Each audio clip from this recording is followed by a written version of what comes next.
So thank you, everybody. This is, it's great to have all of you here. We're truly excited about this.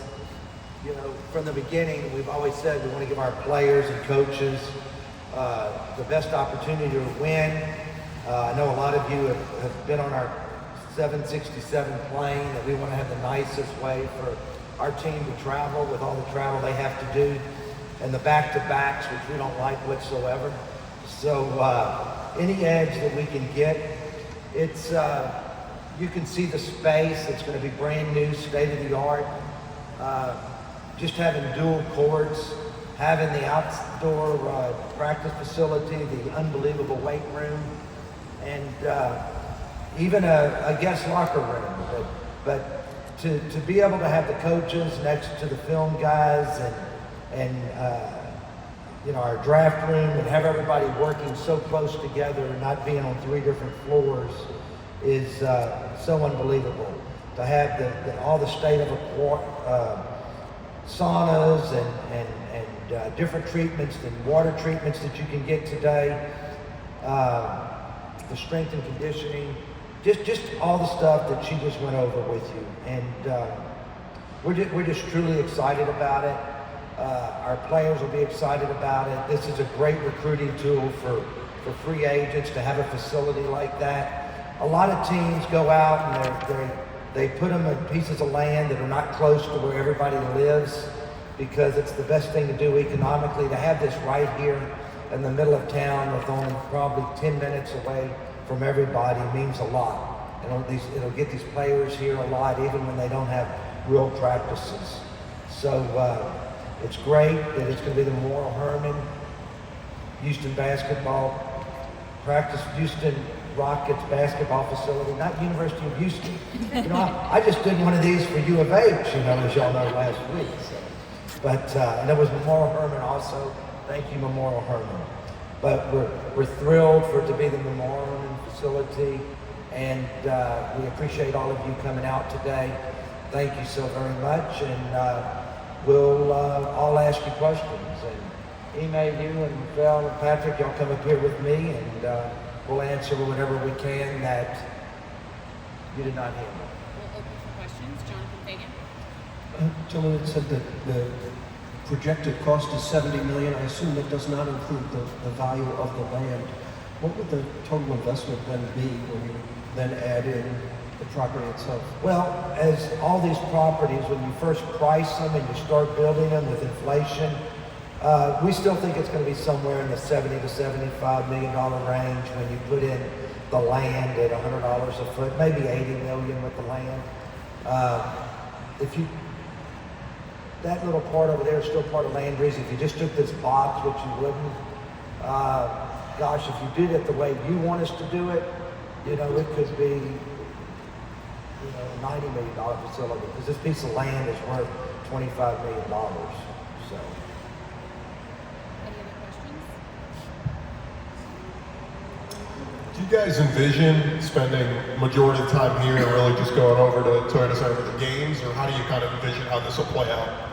Well, the way it's done with other teams is this is where they will be. This is really the Toyota Center really becomes a place to play a game. But Coach, I'll let you or Phil answer that. That's kind of the answer, isn't it? Yeah, that's the norm for the most part. I would say 90% of your time is spent here. Instead of daily trips to the arena, it would be maybe 41 times a year just for the games only. And so have everything you need here, one-stop shop. It's hard to have 2 offices, and so, you know, Coach sure isn't going to keep things at both offices, and Rafael sure isn't going to keep things at both offices. They're going to have state-of-the-art offices here that are brand new, and I think where his office is now will probably just be like a green room to it, where he shows up before and after the game, and then meets you guys, and then he'll head back over here to figure out what the hell went wrong that night. Or right. Michael Shapiro. Mostly right. Hey, Tilman. Over here. Right here. I know this has always been a goal of yours since buying the team. I'm curious, when did you think this was a reality that you could make happen? When did you think that was viable? Well, we kept looking for pieces of land where we could build a 70,000 foot building, but at the same time, have room for the parking, the outside training area, and we just realized, gosh, why not be right here in Houston, where it makes it really convenient for our players. We already have a helistop here if we want to bring in a free agent. Only when you're supposed to bring in free agents, of course. And we're able to make a great impression. And like I said, most teams don't have a facility of this size that's in the middle of the city. And I think once again, it gives us an edge that other teams don't have. And we all know you're just looking for that little bit of an edge. We need an edge. That's why we have this general manager and this coach. We think they give us a little bit of an edge. Vanessa? Anybody can answer this. How excited are the players to have this new state-of-the-art facility? Well, they'll love it. They haven't seen it.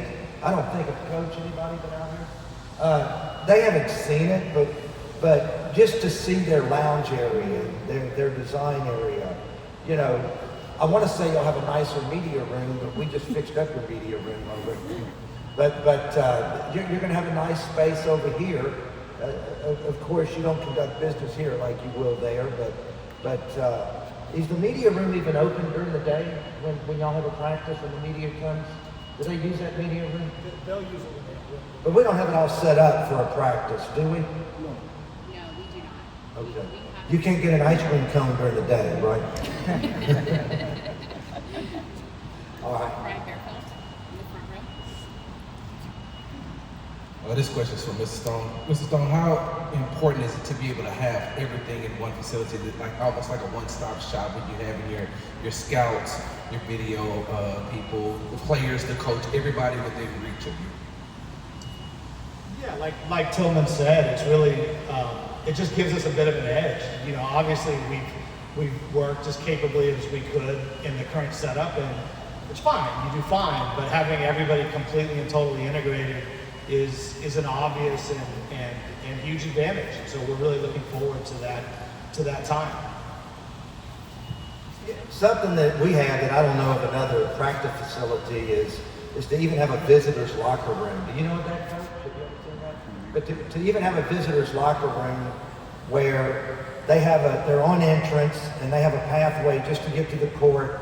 Of course, we would have security here, always, but being that like 26 of the teams staying at the hotel, at my hotel, the Post Oak, that it gives them the ability, or if we want to bring in another team, whatever it is, just to have guys that practice with our guys, that we don't want them in our locker room. Once again, we tried to think of everything to give our team the opportunity to be a better team. So, This question is for Coach Udoka. From a recruitment standpoint, was this a part of Tilman and the Fertitta family recruiting you to come take this position? And how impactful do you think this truly will be for free agents, guys, players, and agents talking around the league? Yeah, it was something I knew was in the works. Obviously, we'd be at the arena for one more year, and then this would be up next summer. And so, yeah, it's a huge advantage. And not saying this is what won me over. Obviously, get to know everybody in the team that we have, but this is an added benefit, obviously. Second part of the question, sorry. Play around the league. Yeah. I mean, anytime you have a new facility, everybody's trying to one up the next team. And so, last few years, I've been to some places, Brooklyn and Philadelphia and Boston, that had newer facilities, and you can see the upgrades every year. And so, everybody's trying to steal little ideas and upgrade and improve, and people talk about it. It's a huge advantage, and kind of takes away the monotonous day-to-day of being at the arena, being in one place. It's like home with home, and you go down there for games, but guys are in this living space, so it's a huge advantage, and our guys are excited to be in the thing. Got one more for Tilman, if possible, right over here. Is it satisfying at all for you to be building this facility with a team that is seemingly on the rise in the Western Conference after a difficult period? of course, I mean, this is the reason we're doing it after this year, because they didn't deserve it before. No, I'm just kidding. Yeah, we always want to make the right decisions, just like it took me a couple of years to really understand how the team flies, and that they needed their own plane and their own comfortable seats, And we wanted to go out, look at a lot of different facilities, see what certain ones had, and none of them have it all. And I'm sure as soon as this is completed, we'll say, oh my gosh, we didn't do this, okay? That's just development, construction. It's the same as trying to put a team together. You're never perfect.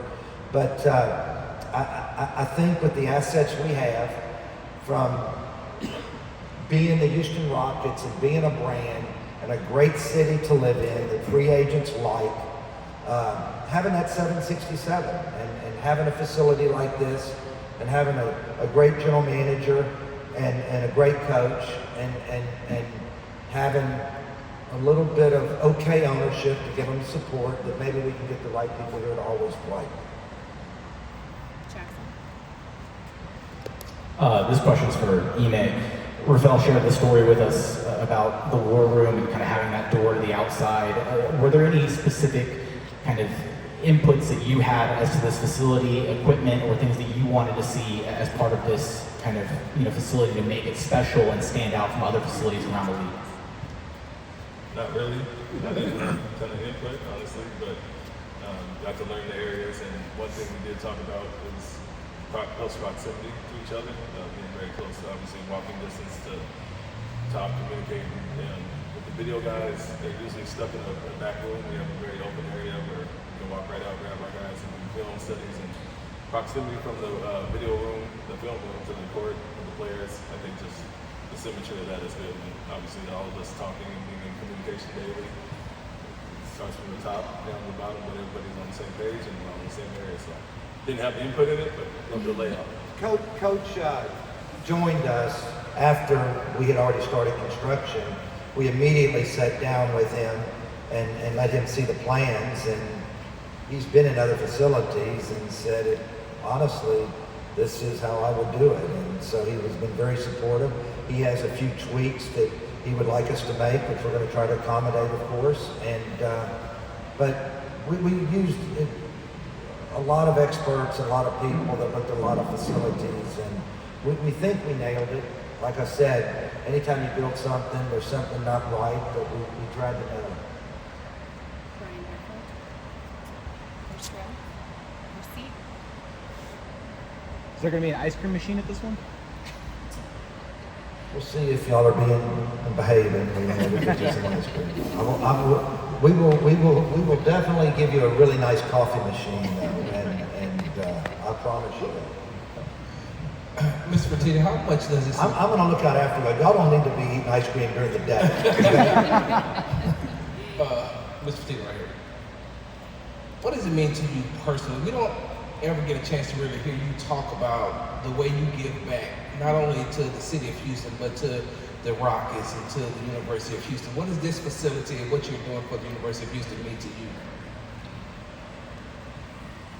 This facility or University of Houston? Both. You do so much for the city as far as these sports teams are concerned. You know, the city's been very good to me, and I feel very fortunate that I've been able to go back to my university and be the longest running chairman of the board in the history of the university, and been able to team up with Chancellor Couture.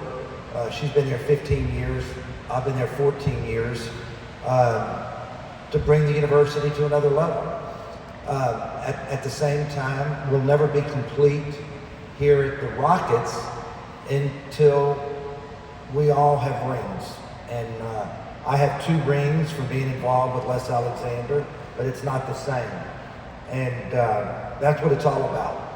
And it's no different than us making the decision 3 years ago, and Rafe and Patrick coming and talking to me with Eli and saying, we can either be an NBA purgatory, which the Rockets were at for 8 years before James Harden, where you finish 7th, 8th, 9th every year basically, and you have no chance of winning a championship, or you've got to be really bad.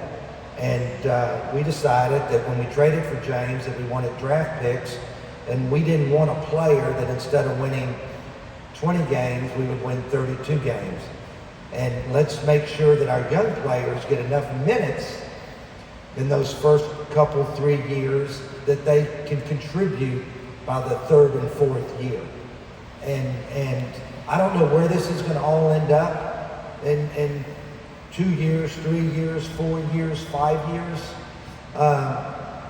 But so far, I think our management has made the right decision. And when you look at the two players, the first draft, Jalen and Alpi, when you look at the second year, Jabari and Tari, and you look at this year with Amon and Cam, and you see what he's doing in the G League right now. And then you had a coach that had the foresight to say, I've got 6 guys that I can really develop. That all 6 of these people have a chance to be an all-star in this league. And I don't need any other young projects. And where the players that we released, that some of the media said, why did you draft these guys and then you released them 3 years later or 2 years later, is because it's time to start winning. We don't want to be one of those teams that it took them 8 years. Remember, the Lakers didn't make the playoffs, I think, for 7 or 8 years until they got LeBron. Phoenix was out for 10 or 12 years. Sacramento, 14 years. Okay, I personally couldn't do more than 2 or 3 or 4 years, okay, that we weren't going to have competitive basketball. And we brought in great free agents this year. And you put them with the right coach, with our young guys, who's developing these guys, who's teaching these guys. And so far, I think I give myself an A for listening and not telling, which I'm used to doing every day.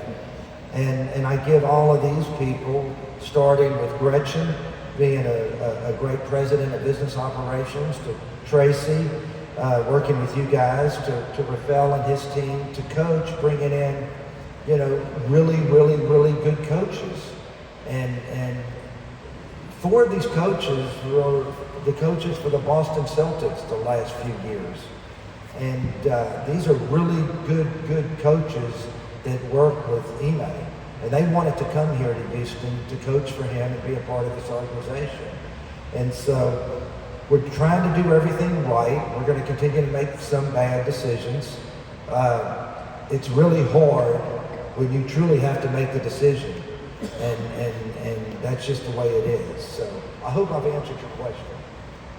Any other questions? I gave a Bill Clinton answer where you ask a question and you give a 10-minute answer.